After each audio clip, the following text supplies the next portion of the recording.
ఘనత వహించిన దేవుడు, గనుడైన మహారాజు, నీతి కలిగిన రాజు యేసుక్రీస్తు ప్రభు, ఆ గొప్ప దేవుని నామమున మీ అందరికీ వందనాలు, దేవునికి స్తోత్రాలు.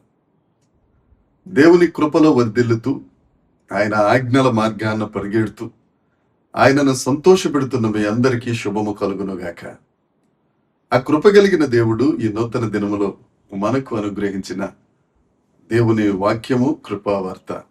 యెషయా గ్రంథము 49వ అధ్యాయము 14వ వచనం. అయితే సియోను, యెహోవా నన్ను విడిచిపెట్టి ఉన్నాడు, ప్రభువు నన్ను మరిచి ఉన్నాడని అనుకొనుచున్నది. దేవుని యందు ప్రియమైన వారలారా, ఈ వాక్య లేఖన భాగంలో ఉన్న మాట, సియోను దేవుడు నన్ను విడిచిపెట్టేశాడు, దేవుడు నన్ను మర్చిపోయాడు అని అనుకుంటుందంట. సియోను అనంటే నీవు నేనే. మనకి ఏదన్నా శ్రమ వచ్చినా, కష్టం వచ్చినా, మనం అనుకున్నది ఏదైనా జరగకపోయినా, మనం అనుకున్నట్టు ఎదుటివారు మనల్ని గౌరవించకపోయినా, దేవుడు నన్ను విడిచిపెట్టేశాడండి, దేవుడు నన్ను మర్చిపోయాడండి అనడం పరిపాటి. కానీ ఒక విషయం, దేవుడు మనల్ని మర్చిపోయే దేవుడు కాదు, దేవుడు మనల్ని విడిచిపెట్టే దేవుడు అంతకంటే కాదు. శ్రమలు వచ్చినప్పుడు భర్త భార్యను విడిచిపెట్టేయచ్చు, శ్రమలు వచ్చినప్పుడు భార్య భర్తను విడిచిపెట్టేయచ్చు, శ్రమలు వచ్చినప్పుడు తల్లిదండ్రులు పిల్లలు విడిచిపెట్టవచ్చు, పిల్లలు తల్లిదండ్రులు విడిచిపెట్టవచ్చు. ఇక అంతకు పోతే డాక్టర్లు తమ దగ్గర ఉన్న రోగులను కూడా విడిచిపెట్టేయచ్చు. ఎవరు ఎవరిని విడిచిపెట్టినా శ్రమల కాలంలో నీకు తోడుగా ఉన్న దేవుడు ఉన్నారు. ఆయన నిన్ను విడువడు, నిన్ను ఎడబాయడు. దేవునికి స్తోత్రం కలుగును గాక. ఆ దేవుడు మనకు సమీపంగా ఉన్న దేవుడు, ఆ దేవుడు మనలను పరామర్శించే దేవుడు, ఆ దేవుడు మనలను జ్ఞాపకం చేసుకునే దేవుడు. ఆయన నిన్ను మరిచిపోడు. నీకు ఏ కష్టం వచ్చినా, ఏ పరిస్థితుల్లోనైనా దేవుణ్ణి నమ్ముకున్న బిడ్డగా, దేవుణ్ణి నమ్ముకున్న కుమార్తెగా, దేవుడు నన్ను మర్చిపోయాడు, దేవుడు నన్ను విడిచిపెట్టాడని మాత్రం అనరాదు. దేవుడు ఎప్పుడు నిన్ను మర్చిపోడు. దేవుడు నిన్ను పరామర్శిస్తాడు, నిన్ను జ్ఞాపకం చేసుకునే దేవుడు. నీకు కష్టాలు వచ్చినంత మాత్రాన, నీకు శ్రమలు వచ్చినంత మాత్రాన దేవుడు నిన్ను ఎందుకు మర్చిపోతాడు, ఎందుకు విడిచిపెట్టేస్తాడు? ఆయన నిన్ను సందర్శించే దేవుడు. దేవునికి స్తోత్రం. లేఖనాలలో మనం చూస్తాం, నోవహును దేవుడు జ్ఞాపకము చేసుకొనెను. ఎందుకు నోవహును దేవుడు జ్ఞాపకం చేసుకున్నారు? నోవహు విధేయుడు.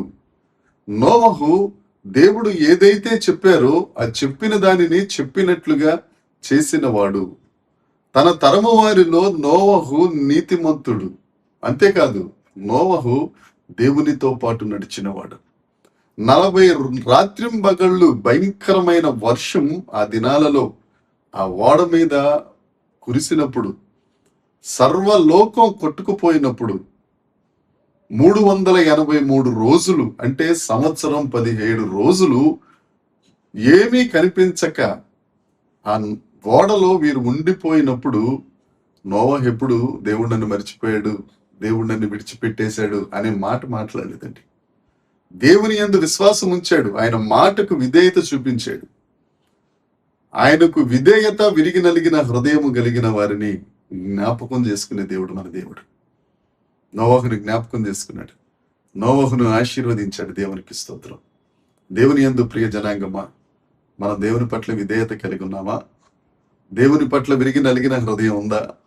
దేవుని ఆజ్ఞలు ఉన్నట్టుగా మనం ఒక్కటైనా మనం చేయగలుగుతున్నామా, పాటించగలుగుతున్నామా? చాలా చక్కగా అనేస్తాం, దేవుడు నన్ను విడిచిపెట్టేశాడు, దేవుడు నన్ను మర్చిపోయాడు, దేవుడు నన్ను దాటిల్లిపోయాడు. ఎందుకు దాటిల్లిపోతాడండి? ఆయన రక్తం చేత నిన్ను కొనుక్కున్నాడు కదా.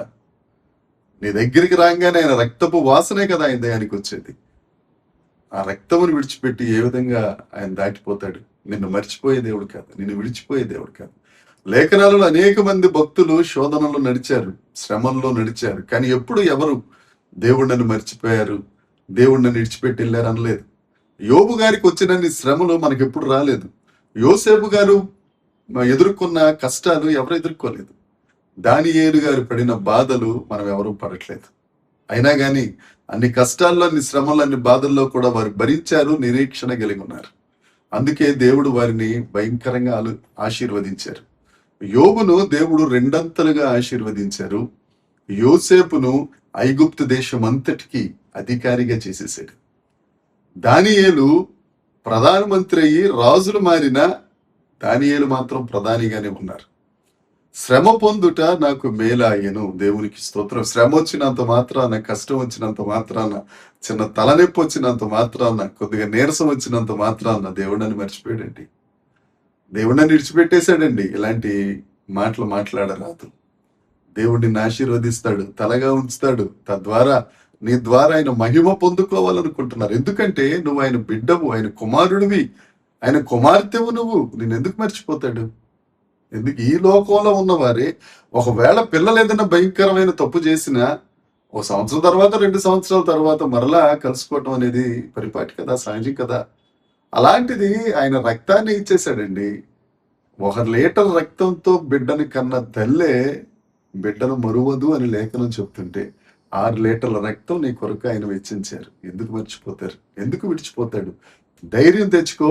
నీ శ్రమలలో నీకు తోడుగా ఉండి, నీ శ్రమలలో నీకు 2 అంతల ఆశీర్వాదం ఇచ్చి, నిన్నొక ఉన్నతమైన స్థితిలో దేవుడు నిన్ను నిలబెట్టబోతున్నారు. ఈ వాగ్దానాన్ని స్వతంత్రించుకో. దేవుడు నిన్ను దీవించును గాక. నీ ద్వారా ఆయన నామము మహిమ పరచబడును గాక. దేవునికి స్తోత్రం కలుగును గాక. ప్రార్థన చేసుకుందాం. పరలోకమందున్న మా తండ్రి పరిశుద్ధుడా, నీకు వందనాలు.